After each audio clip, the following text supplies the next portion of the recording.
Hey there, welcome to Sunflower Country Cooking. Today I'm going to be making one of my family's all-time favorite meals, and that is breakfast burritos. So here in this large pot, I've got 2 pounds of ground pork sausage that I'm getting ready to brown. You could use ground beef here, you could use ground chicken, ground turkey, even shredded chicken would be really good.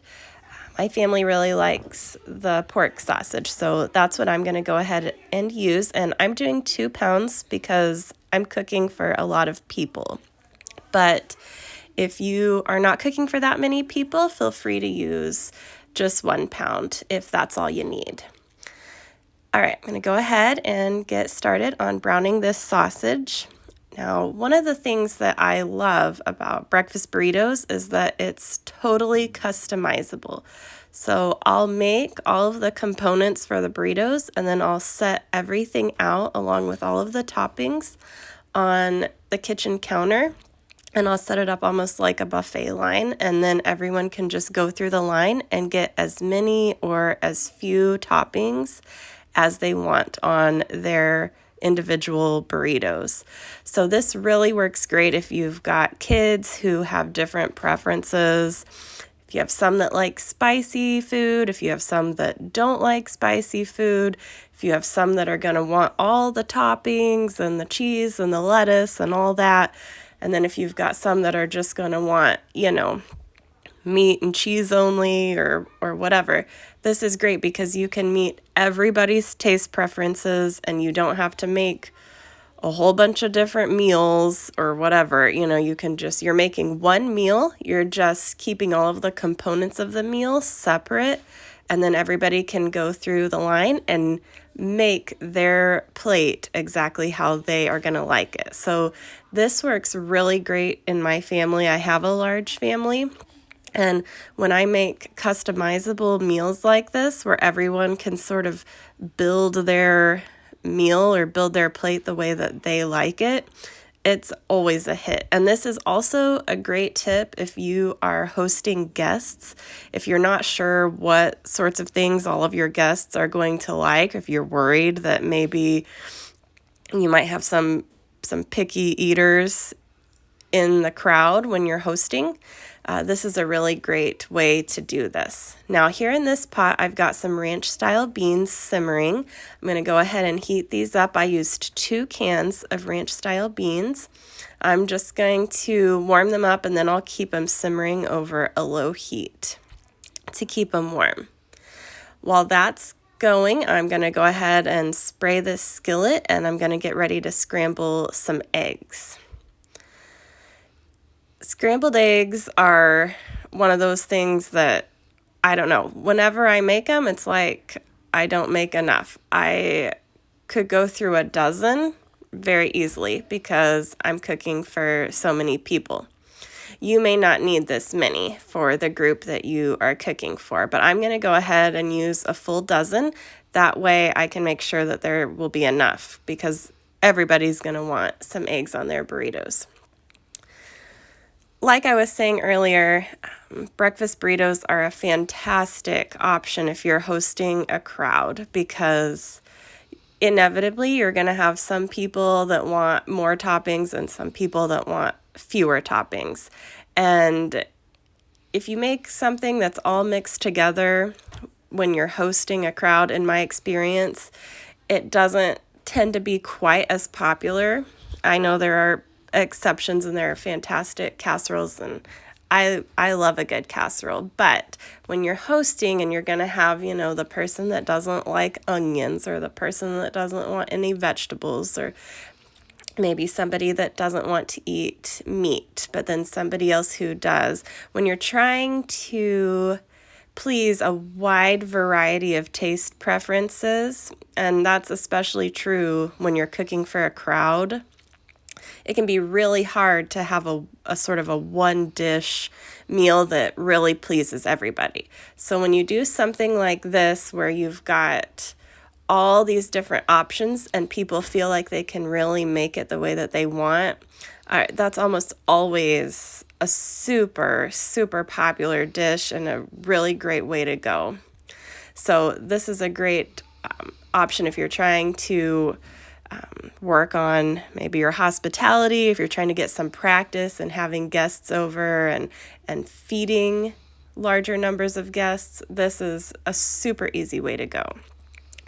All right, so here I go. I've got my eggs and my milk together in the skillet, and I'm just whisking them together with a fork. If you are not sure how to scramble eggs, or if you aren't happy with the way that you make scrambled eggs, I've got a whole separate video that I've put together just on making scrambled eggs.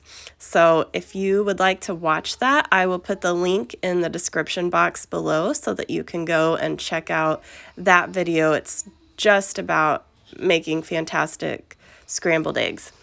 Now, we have chickens, so normally I'm able to get farm fresh eggs, and that's what I use.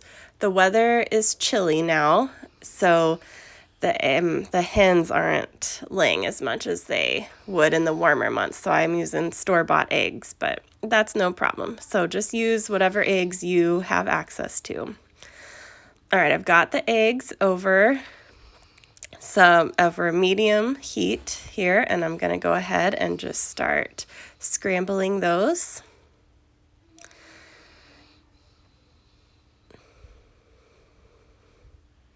You want to make sure you use nice, slow side-to-side motions when you're making scrambled eggs.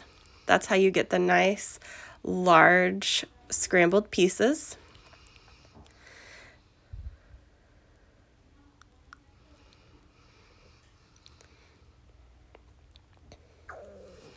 And I remember hearing this tip years ago when I was first getting started cooking in the kitchen, and it was to wait until you're almost at the end of making your scrambled eggs to add salt, because the salt can be very drying to the eggs, and you don't want to dry your eggs out before you're done cooking them. Otherwise, they'll be super dry by the time you're done. So wait until they're almost finished to add your salt. All right, here we go. I'm going to keep scrambling. You can see there behind the skillet of eggs, I've got the pot with my browned sausage.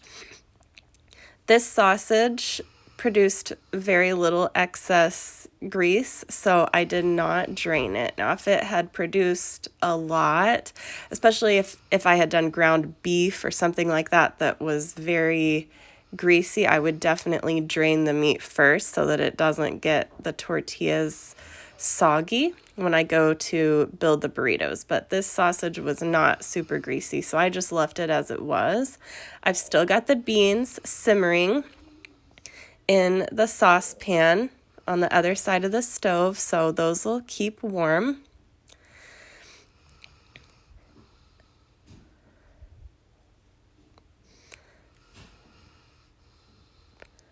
Breakfast burritos are such a handy dish, and it's one of those things that honestly, I don't normally make it for breakfast, because other than on Saturdays where I will make a large breakfast, during the week we normally just will do something small. The kids will grab something simple to make, and I don't do a big breakfast during the week because there's just not a lot of time and we got to get going with the day.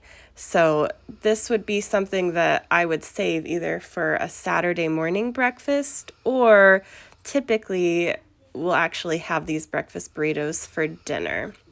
We love breakfast for dinner. Down in the comments below, let me know what breakfast foods are your favorites to eat for dinner. I think breakfast for dinner is a great way to go. Breakfast foods are usually super inexpensive, and you can usually stretch them out to make a lot, so you can feed a lot of people for very little money. You can see these eggs are almost done. They're starting to firm up. I'm getting those large pieces of the scrambled eggs. That's just how I like it.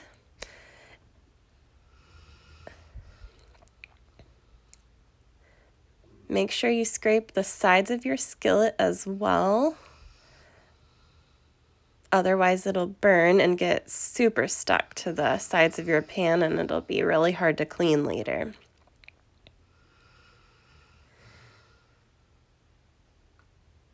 All right, I'm going to go ahead and get these finished, and then we will work on the next components of our breakfast burritos.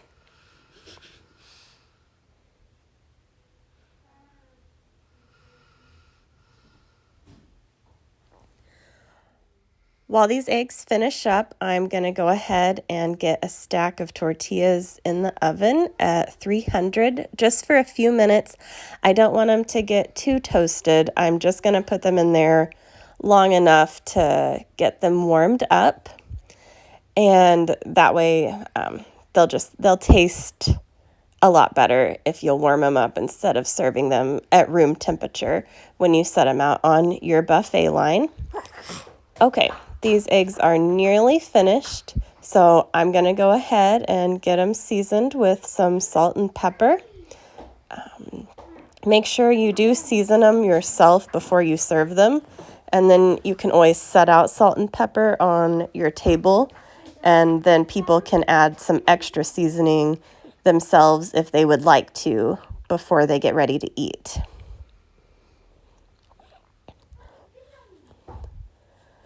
Now, when I serve these, like I said, I set everything out on the counter buffet style. So I'll set out my shredded cheese, shredded lettuce, the meat, the beans, the eggs, sour cream, salsa, guacamole. The sky is the limit. Just set out whatever you and your family are going to like.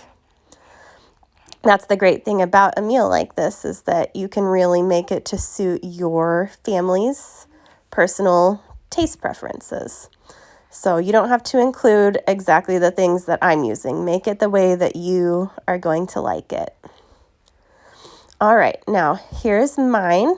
You can see I've added some sour cream, cheese, lettuce, salsa, all of my favorite toppings. All right, I really hope you enjoy this, and I hope you use this tip of making your meals customizable. If you do, let me know how that goes, and if you think that that is a helpful tip, then make sure and let me know your favorite things to customize. All right, thanks so much for watching. Be sure to like this video and subscribe. I post new videos every week with meal ideas. So thanks so much. Bye.